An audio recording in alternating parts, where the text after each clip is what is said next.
nigerians per omplir un avió que ve de Marsella. I han de ser nigerians o poden ser negres en general? La pel·lícula parla de moltes coses, té moltes capes, no? Però una de les capes és per què val la pena viure. O sigui, què és realment, no?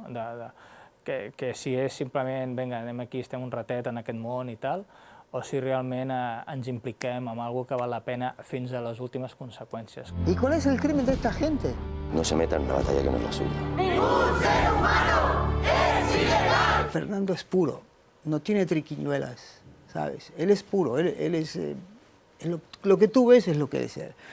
Por eso que la gente lo quiere mucho.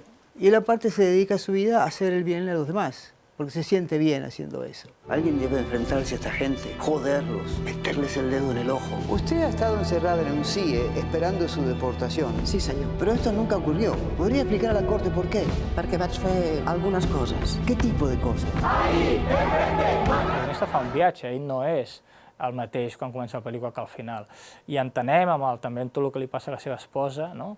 El tema de per què al final arriba un moment que físicament, trencant el cordó policial, una cosa que no faria mai un advocat de despatx com és ell, però que ho fa perquè al final és això, ell ho diu, no? Si no puc ficar, ni que sigui ficar el dit a l'ull, el poder i el sistema, doncs la meva vida no té sentit, no? O sigui que al final la pel·lícula va d'això, per què? Per què estem aquí? ¿Qué es lo que hacemos que valga la pena vivir o no?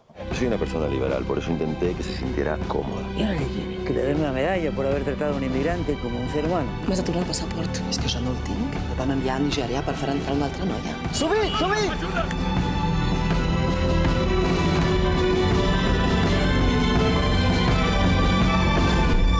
Es el drama más fuerte que Fernando tuvo que enfrentar en su vida, ¿sabes? Aparte es la persona que él más quiere. Y si bien es una persona positiva, porque toda esa pureza te hace sentir positivo, es la primera vez que él, si creyera en Dios, estaria enfadado. Hola, guapa, què tal? Com estàs? Quan em cobres per anar a un privat? 78 euros 140 una hora. Ok, em sembla bé, anem. No, però me l'he buscat un altre. Si no folles, per què no tornes al teu país, puta negra de merda?